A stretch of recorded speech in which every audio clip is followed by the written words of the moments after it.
जय माता रानी। दोस्तों हम नवरात्रों में डेली छोटा हवन करते हैं, परंतु जब हमारी पूर्णाहुति होती है, चाहे अष्टमी हो या नवमी के दिन हम करते हो, तब हमें थोड़ा सा विशेष हवन करना चाहिए, जो कि नवग्रह हवन होना चाहिए। तो विशेष रूप से हवन का जो दिन होता है ना, वो नवमी का दिन माना जाता है, लेकिन जब भी आपके यहाँ पर पूर्णाहुति होती हो, आप तब इस हवन को कर सकते हैं। तो दोस्तों नवग्रह कौन कौन से होते हैं? सूर्य, चंद्र, मंगल, बुध, गुरु, शुक्र, शनि, राहु, केतु, ये 9 ग्रह होते हैं। नवग्रह समिधा का अर्थ होता है, यानी कि ये जो हवन होता है वो नवग्रह समिधा से किया जाता है।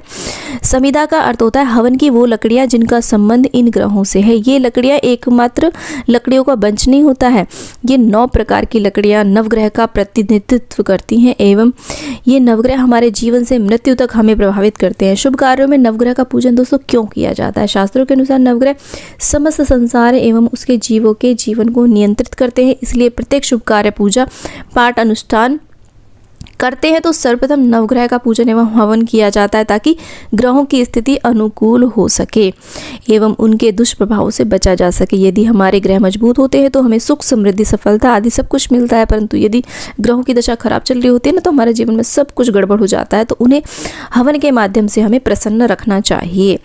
तो हवन की जो लकड़ियाँ हैं वो एकदम से ओरिजिनल एवं विश्वसनीय आपको लेनी है। हवन की जो समिधा है, तो या तो आप लकड़ियाँ स्वयं एकत्रित करें या फिर किसी विश्वसनीय जगह से ही आप लें। हवन की लकड़ियाँ अंगूठे से ज़्यादा मोटी नहीं होनी चाहिए, लकड़ियों की छाल हटी नहीं होनी चाहिए, बहुत ज़्यादा छोटी लकड़ियाँ नहीं लेनी चाहिए, लकड़ी में कीड़े आदि ना लगे हों। लकड़ी पर उसका नाम अंकित होना चाहिए, ताकि हवन करते समय हमें पता चल सके कि हम किस लकड़ी से किस देवता का पूजन कर रहे हैं। नहीं तो दोस्तों हमारा हवन करना या ना करना एकदम बराबर हो जाता है। दोस्तों आप इस हवन को नवरात्रों के अलावा किसी विशेष शुभ अवसर पे भी कर सकते हैं। तो इस तरीके से देखिए सुंदर सा चौक बना लें। आप चाहें तो यहाँ पर हल्दी से, गाय के गोबर से लीप भी सकते हैं। गंगा जल छिड़क के उस भूमि का पवित्रीकरण कर लें। उसके ऊपर आप हवन कुंड रखें। तो मैं यहाँ पर तांबे का पात्र यूज़ कर रही हूँ, आपके पास जो भी पात्र हो वो लें। और नीचे मैंने मिट्टी का पात्र इसलिए रखा है क्योंकि हवन कुंड बहुत ज़्यादा गर्म हो जाता है। तो जो हवन कुंड के चारों कोने होते हैं वो चारों दिशाओं को प्रदर्शित करते हैं, तो चारों दिशाओं का भी हम साथ में पूजन करेंगे, हवन कुंड का पूजन करेंगे। हवन कुंड के अंदर हम अक्षत, रोली, चंदन आदि डालेंगे। 4 बारी इस प्रकार से जल फेर देंगे। तो इस तरीके से हमने हवन कुंड का पूजन कर लिया है। और अगर आपका हवन कुंड लोहे का है तो आप उसमें मिट्टी का लेपन अवश्य रूप से कर लें, इससे उसके दोष का निवारण हो जाता है। अब हम हाथ में अक्षत, पुष्प, कुछ दक्षिणा ले करके सभी देवी देवताओं का आवाहन करेंगे, अपना नाम, कुल, गोत्र, स्थान बोलते हुए, और इस तरीके से उसे छोड़ देंगे और हवन का हम संकल्प लेंगे। और इसके बाद में बीच में कपूर रखेंगे। आप चाहें तो यहाँ पर दीपक भी रख सकते हैं, यानी कि जोत भी रख सकते हैं बना करके रुई की। और उसमें देखिए अग्निदेव का आवाहन करते हैं सर्वप्रथम हम। और आम की लकड़ियाँ बहुत ज़्यादा शुभ मानी जाती हैं हवन में, तो आम की लकड़ियाँ इस प्रकार से रखते हैं ताकि हवा का आवागमन होता रहे और हमारी अग्नि अच्छी प्रकार से प्रज्वलित होती रहे। तो दोस्तों इसके बाद में क्या है कि जो गृहस्थ जीवन होता है, यदि हम सच्ची श्रद्धा से, मन से, विश्वास से कोई भी चीज़ करते हैं तो बिना मंत्र के भी वो स्वीकार्य होती है।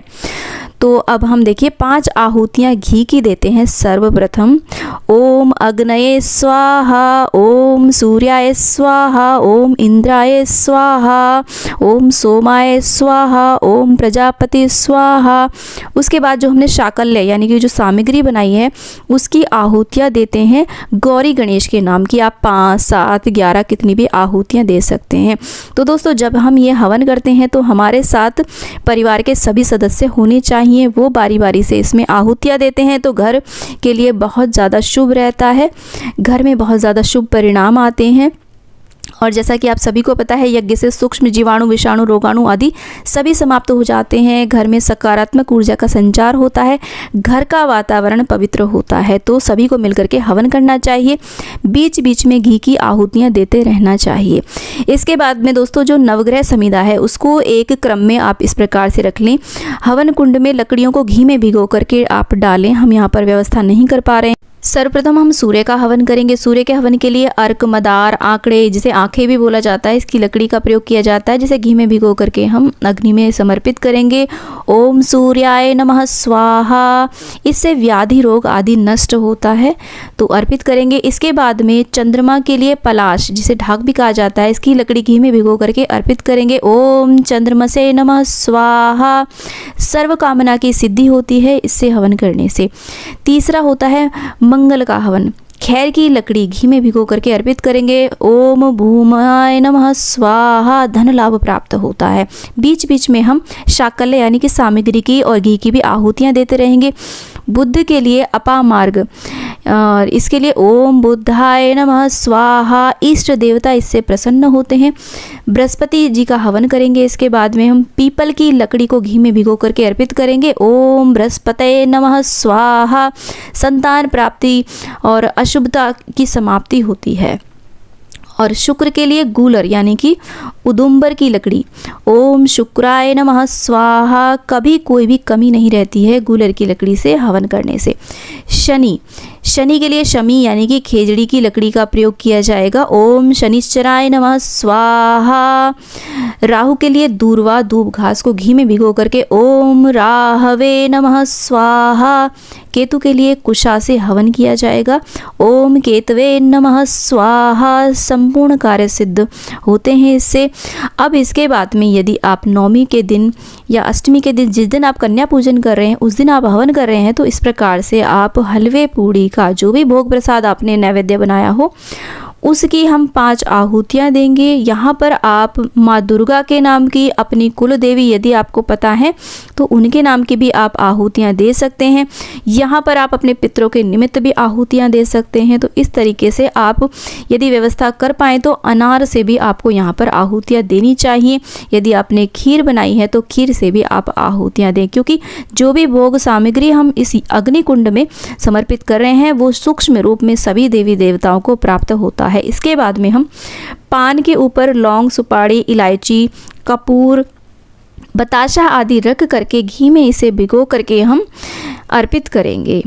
लौंग के जोड़े भी चढ़ा दे देंगे। यहाँ पर परिवार के सभी सदस्य उपस्थित होते हैं तो बारी बारी से, पान तो एक ही बहुत है, लेकिन आप यहाँ पर लौंग के जोड़े परिवार के सभी सदस्यों को अर्पित करने चाहिए। बताशा अर्पित कर देंगे। मिष्ठान के स्वरूप आपने जो भी मिठाई हो वो भी आप ले सकते हैं।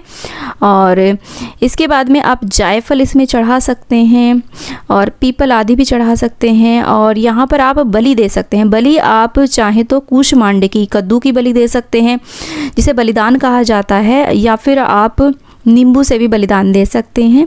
नहीं तो लास्ट में आप चाहें तो एक सुपारी के ऊपर कलावा मोली लपेट करके और उसको इस तरीके से तिलक करके इसे भी आप दे सकते हैं। यहाँ पर पूर्णाहुति जो दी जाती है वो गोले से, जो गोला होता है पका हुआ, उसमें घी भर के पूर्णाहुति दी जाती है। लेकिन क्योंकि ये छोटा हवन कुंड है वो हम इसमें नहीं कर सकते हैं। आपका बड़ा हवन कुंड हो तो आप ये प्रक्रिया भी कर सकते हैं। तो इसे हम इस प्रकार से अग्निकुंड में रख देते हैं। और इसके बाद में घी की धार चढ़ाई जाती है। जो भी हमने घी का पात्र लिया हो उसे हमें ऊपर से धार लगानी होती है। संपूर्ण आहुति के लिए जो भी सामग्री आदि बच जाती है वो सब डाल दी जाती है, कुछ भी बचाया नहीं जाता है। एक बार जो हम हवन में सामग्री लेकर के बैठते हैं उसको पूर्ण आहुति में संपूर्णतः डाल दिया जाता है। तो इस तरीके से देखिए हम सरल नवग्रह हवन नवमी के दिन या फिर किसी अन्य शुभ अवसर पे कर सकते हैं। इसके बाद में दोस्तों हम इस तरीके से देखिए अग्निदेव को आचमन करा देंगे। तो इस तरीके से हमारा हवन संपूर्ण हो जाता है। और इसके बाद में हम क्षमा याचना करेंगे, प्रार्थना करेंगे सभी नवग्रह देवी देवताओं से, माता दुर्गा से, सभी से प्रार्थना करेंगे और प्रभु से क्षमा याचना कर लेंगे अगर कोई गलती हो गई है। तो दोस्तों वीडियो अगर आपको थोड़ा भी ज्ञानवर्धक लगा है तो वीडियो को लाइक करें, चैनल को सब्सक्राइब करें और वीडियो को ज़्यादा से ज़्यादा शेयर करें। और इस प्रकार का सरल नवग्रह हवन आप भी स्वयं से अवश्य रूप से करें। किसी भी विशेष शुभ अवसर पर, नवमी के दिन, अष्टमी के दिन, कभी भी आप इसे कर सकते हैं। तो दोस्तों आज के लिए इतना ही। जय माता दी।